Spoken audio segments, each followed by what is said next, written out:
Namaste. Today I wanted to talk about a subject which is super important, and that is meditation to heal our hurts. Everybody's experienced pain at some point in their life. You may be going through something right now, and it can be quite distressing.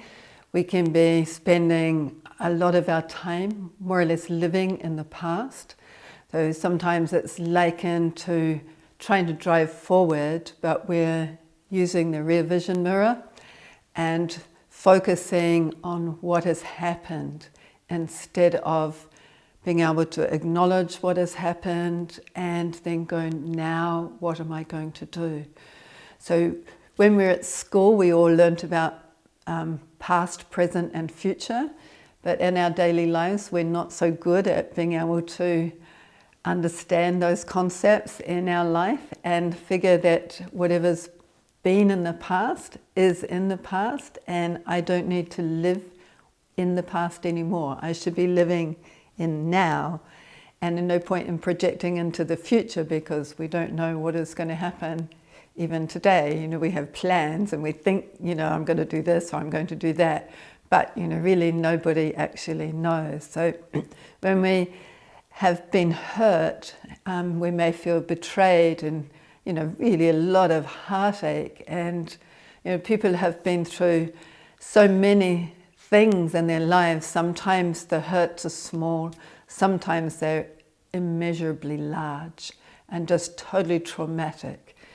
But for each one of us, our nature is to be happy, our nature is to be free and to not be burdened by those hurts, those experiences.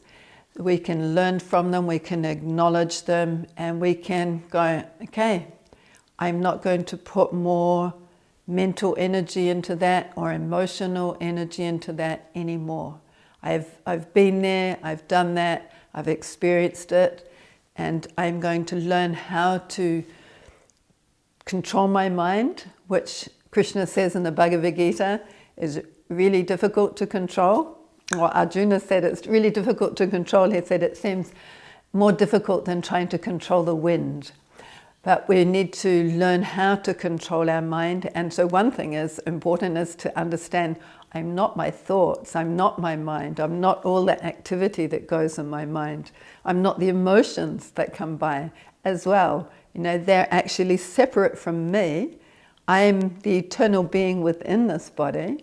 And I'm covered by this external physical body, but I'm also covered by a subtle body, which includes the mind. And in that mind, it's what drags us or entangles us in the material world, keeping us focusing on things that are actually not helpful in our daily life. They're not fruitful. They're just rehashing something that's already been and done and hopefully has passed. So we need to use our mind and actually be quite disciplined and strong with it and go, no, I've been there, I've done that, I'm not going to go there anymore. We must give the mind a more positive engagement. And the practice of meditation is just the most transformative practice that you could ever do to help control the mind and to bring about a great sense of inner peace and happiness and freedom. The nature of the soul is to be free, not to be bound by things that have happened in our past.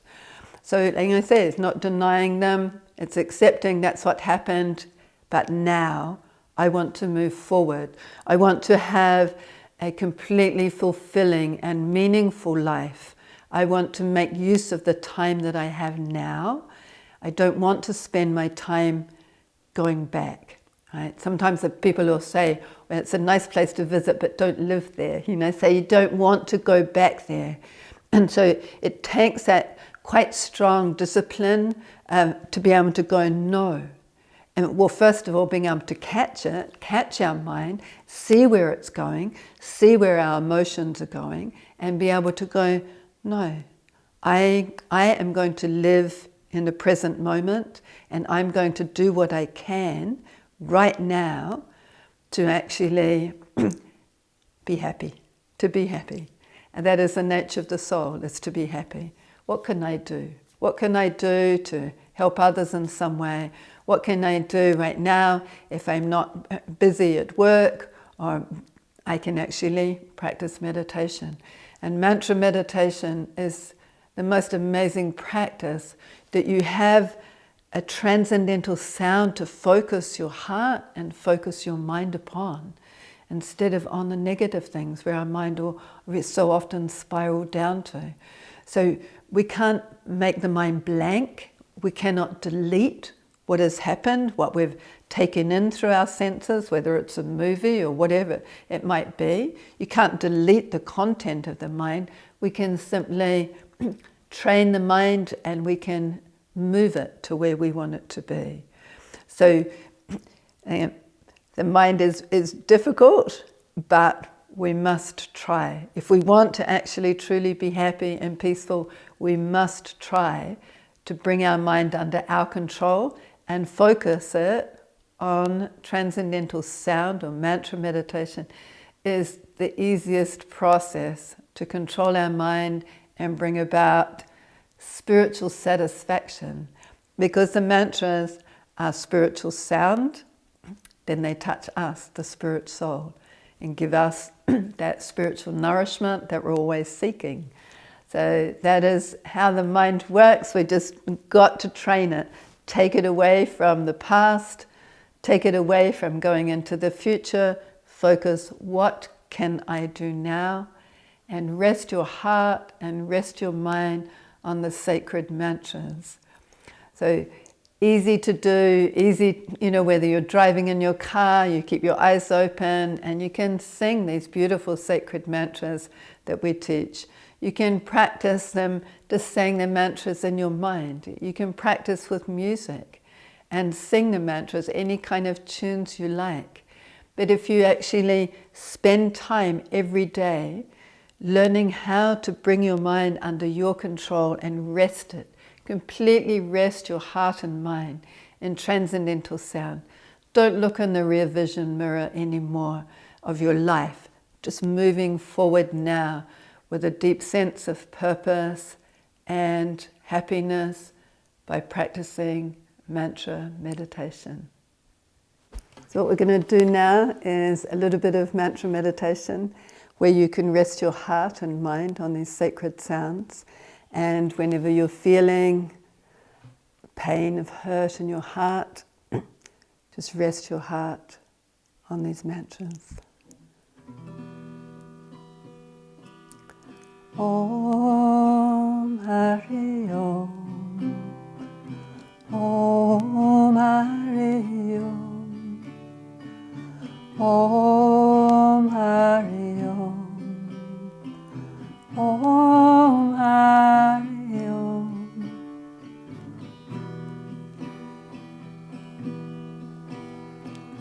Om Hari Om. Om Hari Om. Om Hari Om. Om Hari Om. Om Hari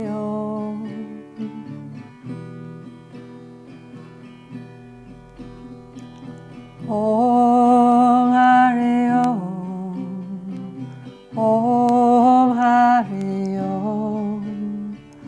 Om Hari Om. Om Hari Om.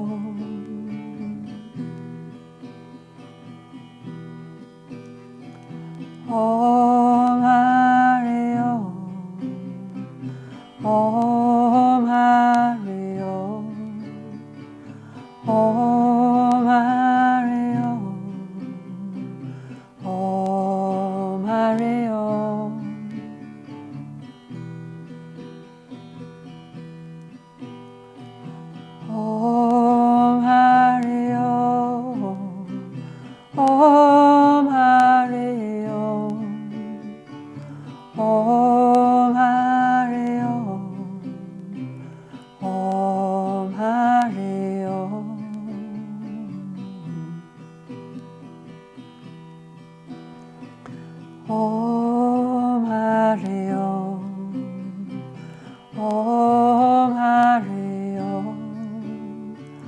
Om Hari Om.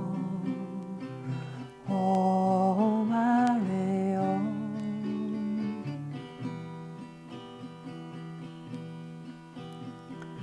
Om Hari Om. Om Hari Om. Om Hari Om. Om Hari Om.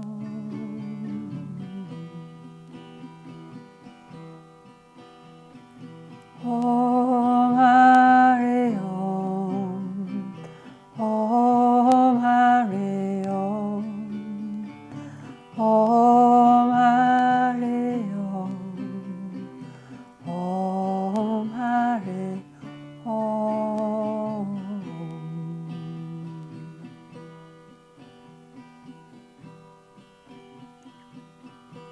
Even a few minutes of mantra meditation will reset your heart and mind so you can feel peaceful in the core of your being.